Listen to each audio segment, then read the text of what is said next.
Esse homem foi levado por uma criatura e testemunhou algo proibido e assustador. Olá, pessoal! Hoje vamos voltar a 1994, para uma pequena cidade chinesa, onde um caso intrigante se tornaria um dos relatos mais comentados da ufologia asiática. A cidade de Wuhan, na província de Hunan, era um lugar simples, cercado por extensas plantações de arroz e florestas densas que forneciam madeira para a região. As manhãs começavam com o canto de pássaros e o som distante de ferramentas agrícolas, enquanto o ar trazia um leve aroma de terra molhada.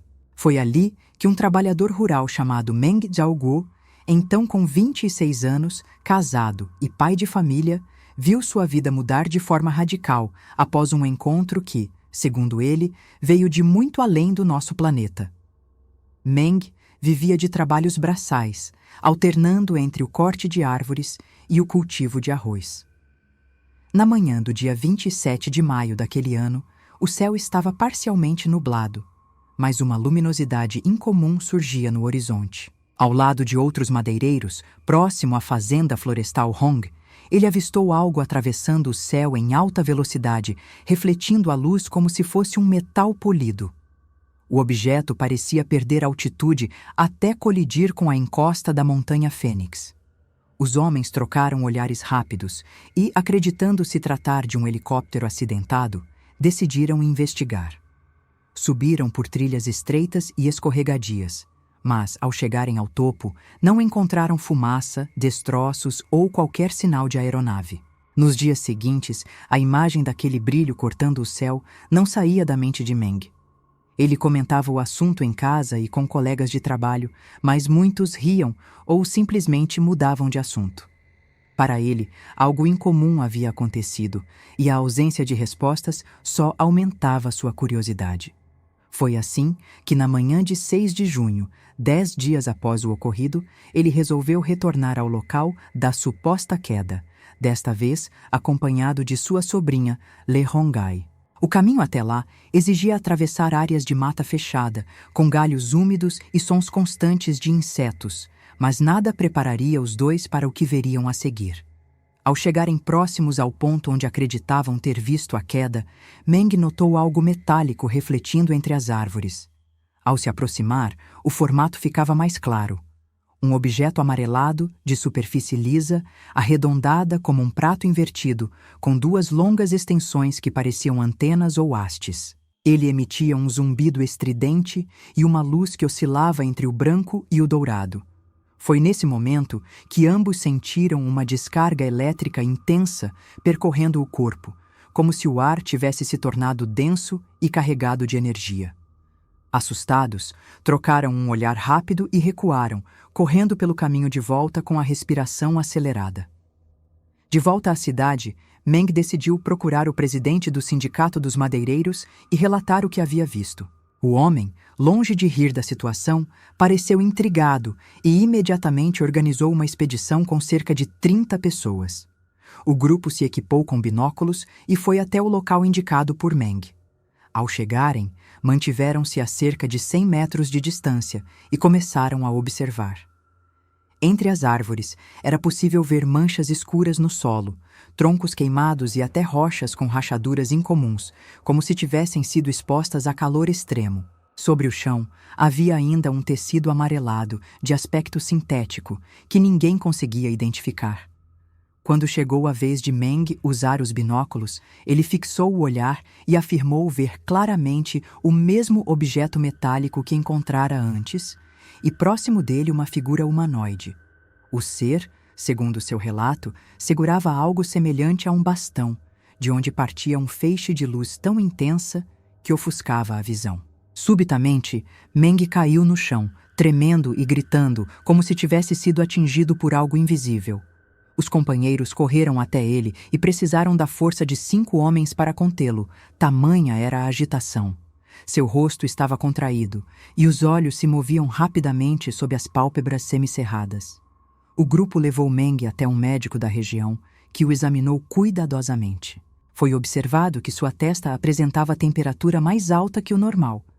Parte de uma sobrancelha estava queimada e os olhos pareciam opacos, como se tivessem perdido momentaneamente a capacidade de enxergar. Além disso, havia um detalhe estranho. Quando objetos de metal eram aproximados de sua pele, ele reagia de forma brusca, como se sentisse dor ou repulsa imediata. O médico não conseguia explicar a origem desses sintomas e recomendou repouso absoluto. Nos dias que se seguiram, a família percebeu mudanças preocupantes no comportamento de Meng. Durante a noite, ele se levantava sem consciência e caminhava pela casa, como se procurasse algo. Em outros momentos, pegava lápis e papel e começava a escrever símbolos que ninguém reconhecia, compostos por linhas curvas e formas geométricas. Havia ainda episódios de convulsão, nos quais seu corpo inteiro tremia por minutos. Ao despertar, Meng dizia não se lembrar de nada, mas confessava sentir como se estivesse vivendo 2 lugares ao mesmo tempo. O tempo passava, mas a situação parecia não se estabilizar. Alguns vizinhos passaram a evitar contato, temendo que algo sobrenatural estivesse acontecendo. Outros, curiosos, se aproximavam para ouvir suas histórias, mas saíam ainda mais confusos. Meng não buscava fama ou atenção. Ao contrário, demonstrava cansaço com tantas perguntas. Mesmo assim, afirmava que algo muito real havia acontecido naquela montanha e que ele estava sendo, de alguma forma, observado ou influenciado desde então. 38 dias depois do primeiro avistamento, precisamente em 17 de julho, Meng começou a recobrar a lucidez. As convulsões cessaram e os episódios de escrita automática diminuíram. Nesse período, ele decidiu compartilhar em detalhes o que afirmava ter vivenciado, mesmo sabendo que corria o risco de não ser levado a sério. Ao falar, seu tom de voz era calmo, mas havia uma seriedade incomum em seu olhar. Segundo Meng, tudo começou a mudar de forma definitiva no dia 9 de junho, quando, ao se aproximar novamente do local misterioso, foi atingido diretamente por um feixe de luz. Ele não se lembrava de ter caído ou sido socorrido. A única certeza era de que, num instante, estava na montanha e, no seguinte, já não sentia o peso do próprio corpo. Era como se tivesse sido arrancado do chão e levado para um espaço completamente diferente, onde as leis da física que conhecia não pareciam mais se aplicar. O lugar em que se encontrava não possuía paredes ou teto visíveis, mas havia uma claridade constante, sem sombra alguma. O ar tinha uma densidade estranha, como se fosse líquido, mas respirável. Meng não sabia dizer se estava em uma nave ou em outro mundo, apenas que a sensação de estar suspenso no vazio era real. Ao tentar se movimentar, percebeu que não havia esforço físico, como se flutuasse. Era nesse ambiente que, segundo ele, ocorreria o encontro mais marcante e perturbador de toda a sua experiência. Foi nesse cenário que Meng avistou pela primeira vez uma figura feminina que, mesmo à distância, se destacava por sua altura incomum e pela postura firme. A cada passo que dava, havia um movimento fluido, quase felino, e o som leve de algo como fibras se roçando. Ela se aproximou lentamente, e Meng pôde ver que suas mãos eram alongadas e possuíam 6 dedos cada, perfeitamente articulados. Seus olhos eram grandes, escuros e transmitiam uma mistura de curiosidade e autoridade.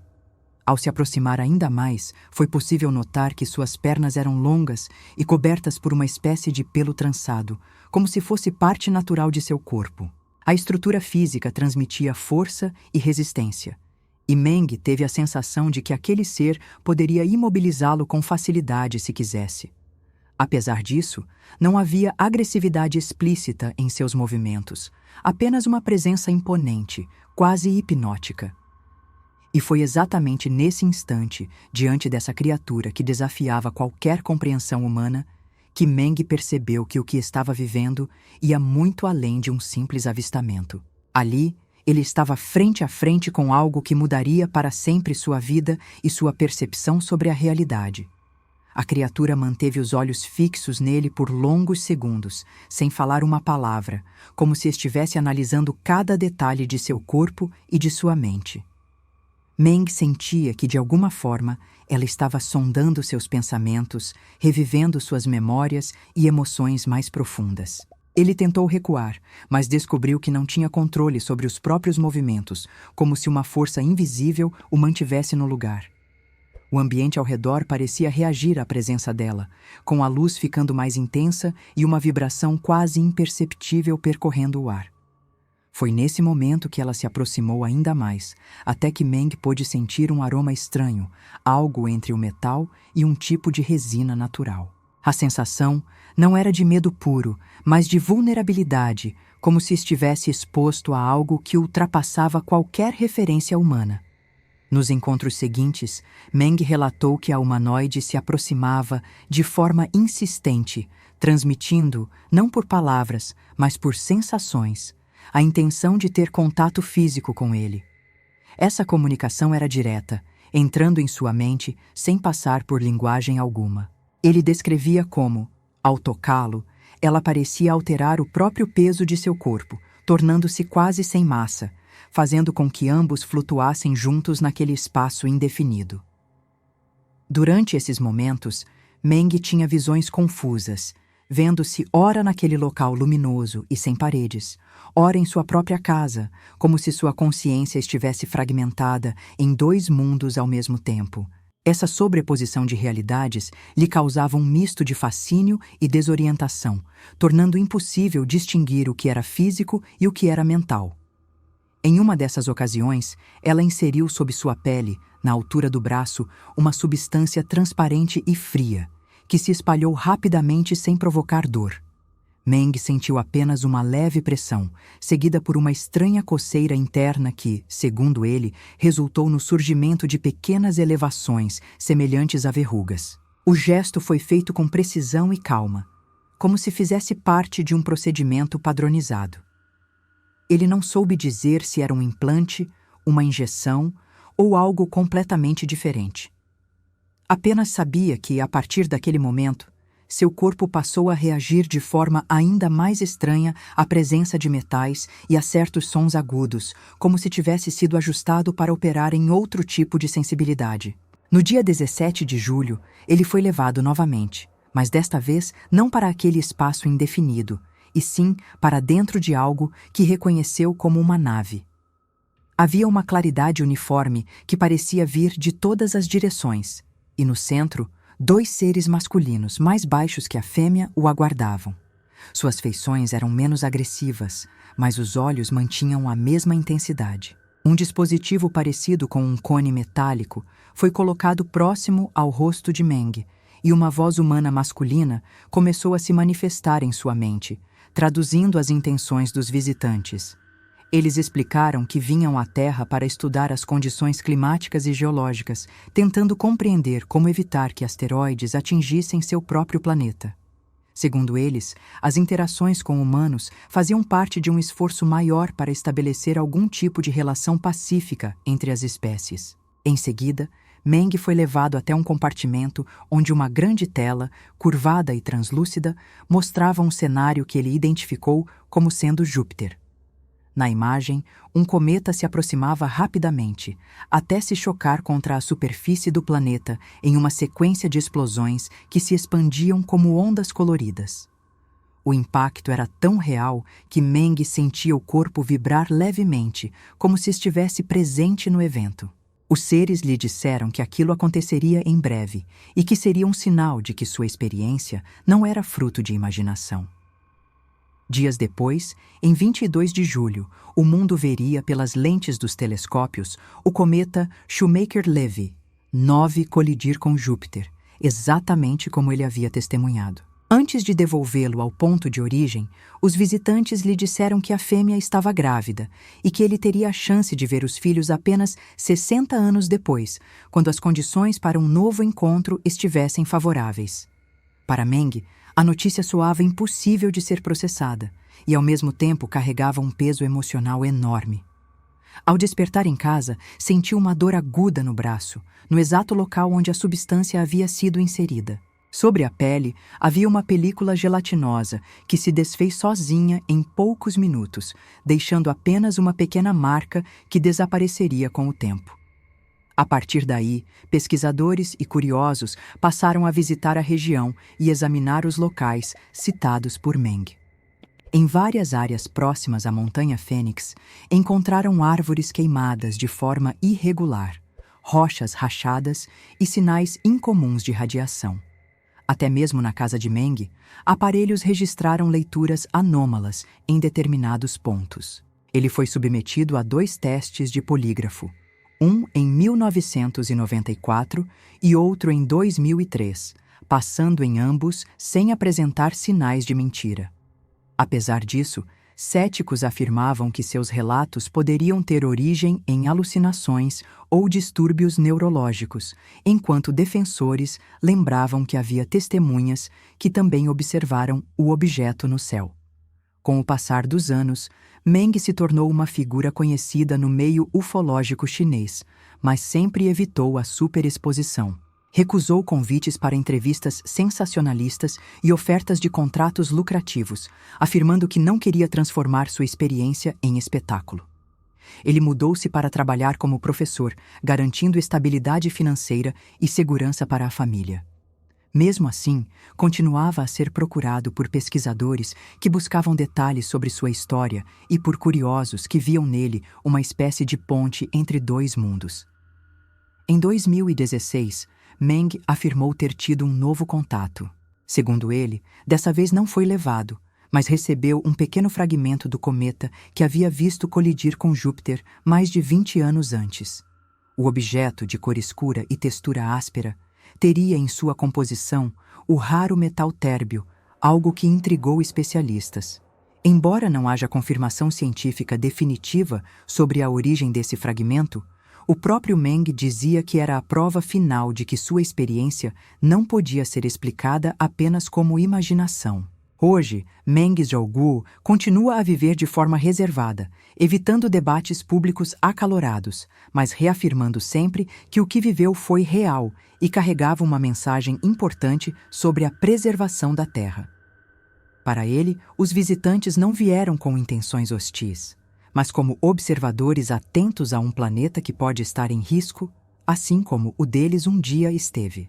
Sua história permanece como um dos relatos mais enigmáticos da ufologia chinesa, misturando elementos de mistério, ciência e experiências humanas que continuam a desafiar a compreensão e a lógica.